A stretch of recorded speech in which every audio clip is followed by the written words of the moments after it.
Hello students, मेरे इस video में मैं स्वागत करता हूं अपने उन सभी स्टूडेंट्स का जो पहली बार अकाउंटिंग से जिनका इंट्रोडक्शन होने वाला है।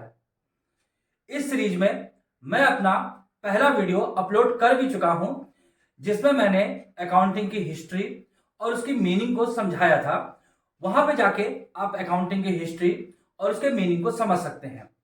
आज मैं कुछ ऐसे बेसिक कॉन्सेप्ट्स की बात करने वाला हूं, कुछ ऐसी अकाउंटिंग की बेसिक टर्म्स की बात करने वाला हूं कि अगर आपको वो बेसिक टर्म्स की मीनिंग नहीं पता होंगे तो आपको अकाउंटिंग भी पता नहीं होगी। अब सबसे पहले अकाउंटिंग में किसी भी प्रकार के न्यूमेरिकल सॉल्व करने से पहले या किसी भी और तरह के कॉन्सेप्ट को समझने से पहले आपके लिए बहुत जरूरी है कि आपके लिए बेसिक अकाउंटिंग टर्म्स का मीनिंग बिल्कुल क्लियर हो और इनके कॉन्सेप्ट्स बिल्कुल क्लियर हो। इसी बात को ध्यान में रखते हुए मैं अपने प्यारे स्टूडेंट्स के लिए आज बेसिक अकाउंटिंग टर्म्स की वीडियो लेके आया हूं। ये जो वीडियो है ये 2 या 3 पार्ट में बनेगी क्योंकि बेसिक अकाउंटिंग टर्म बहुत सारे हैं, आपको समझाने में इनको टाइम लगेगा तो एक वीडियो में पॉसिबल नहीं था।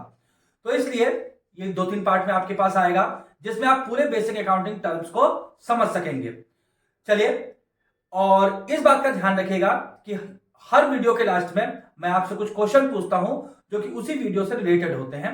यह आपको केवल इसलिए होता है कि आपसे पूछा जा सके कि क्या आपने वीडियो को अच्छी तरीके से समझा या नहीं समझा। आपको इन क्वेश्चंस का आंसर देना चाहिए और अगर आप इन पूछे गए क्वेश्चंस का आंसर ठीक से नहीं दे पा रहे हैं तो एक बार फिर से रिवर्स करके वीडियो को देखिए, आप फिर से उसके आंसर को ठीक तरीके से दे सकते हैं। तो चलिए स्टूडेंट्स, आज का टॉपिक शुरू करते हैं।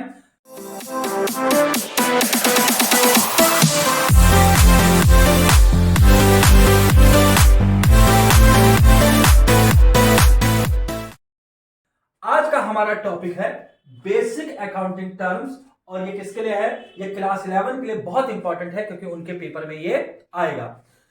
चलिए, आज जो पहला टर्म हम ले रहे हैं वो पहला टर्म है एंटिटी। एंटिटी का मींस क्या होता है? अगर एंटिटी के हम बेसिक मींस को लेते हैं तो एंटिटी का बेसिक मींस होता है एग्जिस्टेंस, यानी कि किसी के अस्तित्व को होना, यानी किसी का एग्जिस्टेंस होना कि वो है कि नहीं है, इस बात को हम एंटिटी कहते हैं। अब यहाँ पे बिजनेस भी एक एंटिटी होती है, ये बात भी आप समझ लीजिए। यहाँ पे बिजनेस एंटिटी का मींस ये होता है आइडेंटिफिएबल बिजनेस एंटरप्राइजेस, यानी कि एक ऐसा बिजनेस हो जो क्या हो, जो लॉफुली हो और लीगली वो आइडेंटिफिएबल हो, यानी कि कानून की नजर में वो बिल्कुल आइडेंटिफिएबल हो और लीगल हो, उसको हम क्या बोलते हैं? उसको हम एंटिटी या बिजनेस एंटिटी बोलते हैं। जैसे यहाँ पे कुछ एग्जाम्पल भी मैंने देखे हैं, यहाँ पे कुछ एग्जाम्पल मैंने लिखे हुए हैं, जैसे आप देख सकते हैं, जैसे एसके ज्वेलर्स, यानी कि कोई ज्वेलर शॉप्स है जो क्या है, जो एक आइडेंटिफिएबल एक बिजनेस एंटरप्राइज है। इसी तरीके से जियो लिमिटेड, इनका तो नाम आप जानते ही होंगे। जियो लिमिटेड क्या है? एक आइडेंटिफिएबल बिजनेस एंटरप्राइजेस है, यानी कि इस तरह के जितने भी बिजनेस एंटरप्राइजेस होंगे वो क्या होंगे? वो आपके बिजनेस एंटिटी में आएंगे। जैसे कि सुपर बाजार, ये क्या है? एक आइडेंटिफिएबल बिजनेस एंटरप्राइजेस है। या आपके आसपास भी ऐसे बहुत सारे एग्जाम्पल आपको मिल जाएंगे जो बिजनेस एंटरप्राइजेस के रूप में जाने जाते हैं। तो यहां पे ये मेरा एंटिटी का कॉन्सेप्ट क्लियर हुआ। अब हम अपना दूसरा देखते हैं। दूसरा आज का मेरा टर्म है ट्रांजैक्शंस। अब ट्रांजैक्शंस क्या होते हैं स्टूडेंट्स? मैंने अपने पहले वाली वीडियो में भी बार बार ट्रांजैक्शन शब्द को कोट किया था, तो यहां पे ट्रांजैक्शन को क्लियर कर लीजिए कि आपके अकाउंटिंग के पर्पस से या आपके बिजनेस के पर्पस से ट्रांजैक्शंस किसको कहते हैं। तो आइए देखते हैं ट्रांजैक्शन किसको कहते हैं। एक बिजनेस ट्रांजैक्शन जो है इज एन इकोनॉमिक एक्टिविटी। इस बात को ध्यान रखिएगा, बिजनेस ट्रांजैक्शन एक इकोनॉमिक एक्टिविटी होती है।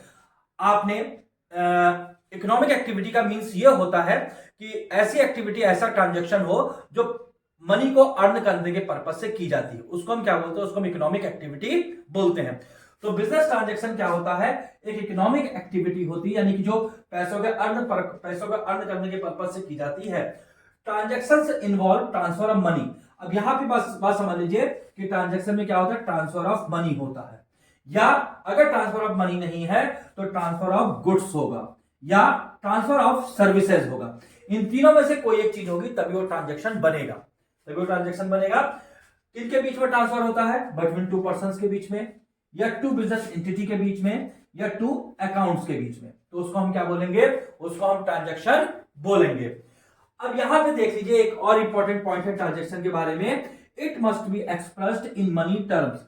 इसको मनी टर्म्स में होना चाहिए, यानी कि जो भी बिजनेस ट्रांजेक्शन होता है या अकाउंट के पर्पज से जिसको हम ट्रांजेक्शन बोलते हैं, उसको मनी टर्म में एक्सप्रेस होना चाहिए। अगर हम उसको मनी टर्म्स में एक्सप्रेस नहीं कर सकते हैं तो उसको हम बिजनेस ट्रांजेक्शन नहीं बोल सकते हैं। जैसे एक एग्जाम्पल मैं आपको बोलता हूं, जैसे क्या है, जैसे मैं एक स्कूल में पढ़ाता हूं, तो वहां मैं अगर बच्चों को पढ़ा रहा हूं तो मैं ये अर्न करने के पर्पज से पढ़ा रहा हूं, तो ये मेरी एक्टिविटी क्या कहलाएगी, इकोनॉमिक एक्टिविटी कहलाएगी। लेकिन वहीं मैं घर पे अगर अपने बेटे को पढ़ाता हूं तो ये एक इकोनॉमिक एक्टिविटी नहीं है, क्योंकि ये क्या है, ये पैसे अर्न करने के पर्पज से नहीं की गई है। इसी तरीके से और भी कई सारे एग्जाम्पल आप देख सकते हैं जो पैसे अर्न करने के पर्पज से की जाती है, उसको हम क्या बोलते हैं, उसको बिजनेस ट्रांजेक्शन बोलते हैं। यहां पे बिजनेस ट्रांजेक्शन के कुछ हम एग्जांपल्स भी देख लेते हैं, जैसे परचेज ऑफ गुड्स। आपने गुड्स खरीदा, आपने कुछ चीजें खरीदी, उसके वो भी ट्रांजेक्शन किस में होगा, पैसे में ही किया जाएगा, तो इसको क्या बोलेंगे, इसको क्या बोलेंगे, business transaction. Borrowing from bank, आप बैंक से उधार लेते हैं, वो भी बिजनेस ट्रांजेक्शन में ही आएगा, क्योंकि उसमें मनी का ट्रांसफर होगा। लैंडिंग ऑफ मनी, आप किसी को रुपया उधार देते हैं तो ये भी क्या है, ये भी बिजनेस ट्रांजेक्शंस में ही आएगा। सैलरीज पेड, आपके यहाँ एम्प्लॉय हैं, आप उनको सैलरी पेड करते हैं, तो ये भी किस में आएगा, ये भी बिजनेस ट्रांजेक्शन में आएगा।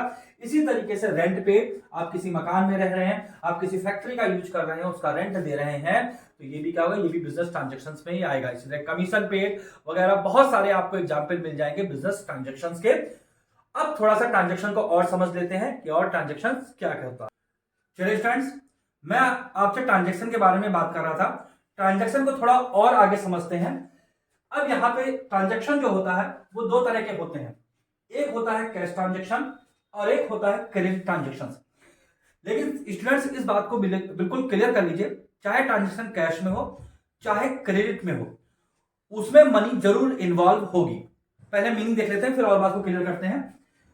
कैश रिसीव्ड और payment is involve in the transaction, यानी कि जिस ट्रांजेक्शन में डायरेक्ट कैश इन्वॉल्व हो जाए, यानी कि तुरंत कैश इन्वॉल्व हो जाए, इमीडिएटली कैश इन्वॉल्व हो जाए, या तो वो रिसीप्ट में हो या फिर पेमेंट में हो, तो इस तरह के ट्रांजेक्शन को हम क्या बोलेंगे, इस तरह के ट्रांजेक्शन हम कैश ट्रांजेक्शन बोलेंगे।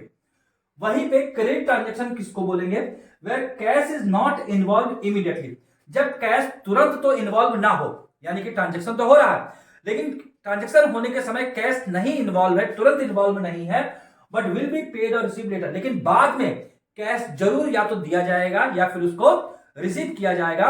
इस तरह के ट्रांजेक्शन को हम क्या बोलते हैं, इस तरह के ट्रांजेक्शन को हम क्रेडिट ट्रांजेक्शन बोलते हैं। चलिए एक एग्जांपल से समझते हैं। मान लीजिए दो फर्म है, एक फर्म है ए, फर्म ए जो कि एक मैन्युफैक्चरिंग फर्म है, जो कि एक मैन्युफैक्चरिंग फर्म है, और एक दूसरी फर्म है फर्म बी जो कि एक सप्लायर फर्म है, और ये सप्लाई करती किसका, रॉ मटेरियल का। अब रॉ मटेरियल का सप्लाई करती है। अब यहां पे क्या है, मान लीजिए कि जब यहां मैन्युफैक्चरिंग फर्म जो है, जब उसको गुड्स सप्लाई किया जाता है, यानी कि उसको रॉ मटेरियल सप्लाई किया जाता है, तुरंत सप्लाई करके कैश जब ले लिया जाता है, जब कैश तुरंत इमीडिएटली हो जाता है, तो उसको हम क्या बोलेंगे, उसको हम कैश ट्रांजेक्शन बोलेंगे। यानी कि फर्म ए जो है जब फर्म बी से सप्लाई लेती है और कैश का तुरंत पेमेंट कर देती है, तो इस तरह का पेमेंट क्या कहलाएगा, हमारा कैश ट्रांजेक्शन कहलाएगा। या कह लीजिए फर्म बी जो एक सप्लायर फर्म है, तुरंत कैश रिसीव कर लेती है फर्म ए से, तो इस तरह का ट्रांजेक्शन कैश ट्रांजेक्शन कहलाएगा। उसी के उलट अब मान लीजिए फर्म ए जो है फर्म बी से रॉ मटेरियल की मांग करती है, फर्म बी उसको रॉ मटेरियल का सप्लाई करती है, लेकिन तुरंत कैश नहीं चुकाया जाता, यानी फर्म ए तुरंत कैश का पेमेंट नहीं करती है, तो इस तरह का पेमेंट क्या होगा, इस तरह का जो ट्रांजेक्शन होगा वो हमारा क्रेडिट ट्रांजेक्शन कहलाएगा। लेकिन इस बात को ध्यान रखना होगा कि आगे आने वाले समय में जब भी कहा जाएगा फर्म ए जो है वो क्या करेगी, वो फर्म बी को पेमेंट जरूर करेगी, तो इस तरह का ट्रांजेक्शन हमारा क्रेडिट ट्रांजेक्शन कहलाएगा। उम्मीद है आप ट्रांजेक्शन को समझ गए होंगे। अब हम अपना थर्ड टर्म देखते हैं। थर्ड टर्म पे मैंने रखा है गुड्स को। अब गुड्स क्या कहते हैं, इस बात को थोड़ा ध्यान से समझिएगा। गुड्स जो है एक इंपॉर्टेंट टर्म है आपकी अकाउंटिंग के लिए, और यह आपके सामने बार बार आता रहेगा। गुड्स देखते हैं। Goods refer to the products, ध्यान रखिएगा, गुड्स एक प्रोडक्ट को रिफर करता है in which the business unit is dealing, जिसमें पूरा बिजनेस यूनिट जो है डील करता है। यानी कि गुड्स ही वो चीज है जिससे बिजनेस यूनिट क्या करती है, डील करती है। आगे और समझते हैं। Goods include all those things, goods में वो सभी चीजें जुड़ी होती हैं विच आर परचेज्ड, जो खरीदी जाती है फॉर रीसेल, यानी कि उनको दोबारा बेच देने के लिए, और which are used for producing finish product, या फिर उनको फिनिश प्रोडक्ट बनाने के लिए यूज किया जाता है। जरा यहां पे इसको देख सकते हैं कि या तो जो परचेज की जाती है रीसेल के लिए, या उनको परचेज किया जाता है कि प्रोड्यूसिंग फिनिश्ड प्रोडक्ट। तो गुड्स का इस्तेमाल दो तरीके से होता है, या तो उनको रीसेल के पर्पज से खरीदा जाता है, या उनको आगे फर्दर प्रोडक्शन के लिए फिनिश्ड प्रोडक्ट बनाने के लिए खरीदा जाता है। चलिए एक एग्जांपल देखते हैं। मान लीजिए एक डेयरी फार्म है, वो क्या करती है, वो मिल्क खरीदती है, वो दूध खरीदती है, जितने भी दूध वाले होते हैं उनसे वो मिल्क खरीदती है, और फिर आगे उसको फाइनल कंज्यूमर को बेचती है, यानी कि वो दूध हमको बेचा जाता है। तो इस तरह का ये दूध, ये डेयरी फार्म के लिए क्या कहलाएगा, ये दूध जो है डेयरी फार्म के लिए गुड्स कहलाएगा। मान लीजिए एक बेकरी है, और एक बेकरी जो है वो क्या करती है, वो दूध खरीदती है, और उस दूध से वो क्या करती है, केक बनाती है, पेस्ट्री बनाते हैं, आगे और जो प्रोडक्शन होता है वो सारा वो लोग उससे करते हैं, यानी कि एक फिनिश प्रोडक्ट बनाते हैं और उसको बाद में हम लोगों को बेचते हैं। तो बेकरी के लिए भी ये मिल्क क्या है, एक गुड्स है। तो इस तरीके से गुड्स को आप समझे होंगे। एक और एग्जाम्पल देता हूं। मान लीजिए एक स्टेशनरी शॉप है। स्टेशनरी शॉप क्या करती है, वो अपने लिए किताबें, कॉपी, पेंसिल वगैरह अपनी दुकान में रखने के लिए, बेचने के लिए खरीदते हैं। तो उनके लिए वो पेंसिल, स्टेशनरी, या जो भी कुछ किताब, कॉपी, पेंसिल जो भी उन्होंने कुछ खरीदी है, वो उनके लिए क्या हो जाएगी, वो उनके लिए गुड्स कहलाएगी। लेकिन वही किताब, कॉपी, पेंसिल जो हम अपने यूज के लिए खरीदते हैं, क्योंकि हमको उसको आगे बेचना नहीं है, हम उसको अपना यूज करना है, तो वो हमारे लिए क्या होगा, वो हमारे लिए गुड्स नहीं होगा। तो उम्मीद है आप गुड्स को अच्छी तरीके से समझ गए होंगे। चलिए आगे और इंपॉर्टेंट टर्म को हम समझते हैं। चलिए स्टूडेंट्स, कुछ और इंपॉर्टेंट अकाउंटिंग टर्म्स को हम समझ लेते हैं। अगला मेरा जो अकाउंटिंग टर्म है वो है परचेजेस। अब परचेजेस क्या होती है, जिसको हम सिंपल लैंग्वेज में कहते हैं बाइंग, यानी कि खरीदना। उसी तरीके से बिजनेस में भी क्या होता है, जो गुड्स है उसको परचेज किया जाता है, यानी कि उसको खरीदा जाता है। गुड्स में आपको अभी आगे पहले वाले टर्म में मैं आपको समझा चुका हूं कि गुड्स क्या होता है। अगर कोई मैन्युफैक्चरिंग कंसर्न है तो उसके लिए रॉ मटेरियल गुड्स होगा, लेकिन कोई अदर कंसर्न है तो उसके लिए गुड्स क्या होगा, जो वो रीसेल के पर्पस से जो प्रोडक्ट खरीदता है उसको क्या कहा जाएगा, उसको गुड्स कहा जाएगा। चलिए अपने परचेज की मीनिंग को देख लेते हैं। The term purchases is used, term purchase को हम प्रयोग करते हैं ओनली फॉर द परचेज, केवल उस परचेज के लिए प्रयोग करते हैं, ऑफ गुड्स, जिसमें गुड्स ही खरीदी जाती है। इन विच बिजनेस डील्स, यानी जिस गुड्स के संग बिजनेस क्या करता है, जिसको बिजनेस डील करता है, उसको खरीदना ही क्या कहलाता है, परचेजेस कहलाता है। नीचे कुछ और मीनिंग है। Purchases are total amount of goods, purchases और टोटल अमाउंट ऑफ गुड्स होता है प्रोक्योर्ड, जिसको पूरा किया जाता है बिजनेस के द्वारा on credit and on cash. यहां पे कहने का मतलब यह है, जो परचेजेस जो होती है वो क्रेडिट भी हो सकती है और कैश भी हो सकती है। इस बात का ध्यान रखिएगा कि परचेजेस हमारी कैश में यानी नकद भी हो सकती है, क्रेडिट माने उधार में भी हमारी हो सकती है। एक और अकाउंटिंग इंपॉर्टेंट टर्म देखते हैं। मैंने आपको परचेजेस बताया, परचेजेस के संग हम परचेज रिटर्न को भी समझ लेते हैं। अब परचेज रिटर्न क्या है, when purchase goods are return, जब खरीदी गई चीज जो है, जब उसको आप क्या करते हैं, जब उसको आप वापस कर देते हैं, यानी कि उसको वापस कर दिया जाता है टू द सप्लायर, उसी सप्लायर को वापस कर दिया जाता है। These are known as purchase return. अब परचेज रिटर्न कैसे, मान लीजिए किसी मैन्युफैक्चरर ने 1000 रुपए का गुड्स खरीदा, अब उसमें से मान लीजिए 50 रुपीज का जो गुड्स है वो क्या निकल गया, वो डिफेक्टिव निकल गया, तो उसको सप्लायर को क्या कर दिया गया, वापस कर दिया गया। तो ये 50 रुपए मेरे क्या कहलाएंगे, ये 50 रुपए मेरे परचेज रिटर्न कहलाएंगे। समझ गए होंगे आप लोग कि परचेज रिटर्न क्या है, यानी कि परचेजेस में से जब कुछ गुड्स वापस कर दिया जाता है तो उसको हम क्या बोलते हैं, उसको हम परचेज रिटर्न बोलते हैं। आगे देखिए, परचेज रिटर्न का एक और नाम है, उसको हम रिटर्न्स आउटवर्ड भी कहते हैं। क्या बोलते हैं उसको, रिटर्न्स आउटवर्ड भी कहा जाता है। इसको जरूर ध्यान रखिएगा कि परचेजेस को हम रिटर्न्स आउटवर्ड भी बोलते हैं। ये टर्म है। आज के लिए इस वीडियो में इतने टर्म मैंने बताए हैं, फिर वीडियो ज्यादा लंबा हो जाएगा। कुछ अगले इंपॉर्टेंट टर्म हैं जो मैं अगले वीडियो में आपको बताऊंगा। फिलहाल इस वीडियो से रिलेटेड क्वेश्चन मैंने पोस्ट किए हैं, उनको आप देखिए, उनके आंसर दीजिए। अगर आप उनके आंसर सेटिस्फाइंग तरीके से दे पाते हैं तो इसका मतलब आपने वीडियो को अच्छी तरीके से समझा है। अगर नहीं भी दे पा रहे हैं तो इसमें कोई परेशानी की बात नहीं है, आप फिर से वीडियो को रिवर्स करके देखिए और फिर से उन क्वेश्चंस के आंसर को दीजिए। तब तक के लिए मेरे अगले वीडियो का इंतजार कीजिए, तैयारी करते रहिए, मेरे साथ बने रहिए। मैं आपको अकाउंटेंसी, बिजनेस स्टडीज और इकोनॉमिक्स तीनों सब्जेक्ट की तैयारी कराऊंगा। तब तक के लिए बेस्ट ऑफ लक। स्टूडेंट्स, आज के हमारे वीडियो रिलेटेड क्वेश्चन है। पहला क्वेश्चन है व्हाट इज परचेजेस। दूसरा क्वेश्चन है what is meaning of entity. और आज का हमारा तीसरा क्वेश्चन है what are the kinds of transactions. आप इन क्वेश्चंस के आंसर दीजिए। अगर नहीं दे पाते हैं तो वीडियो को फिर से रिवर्स करके देखिए।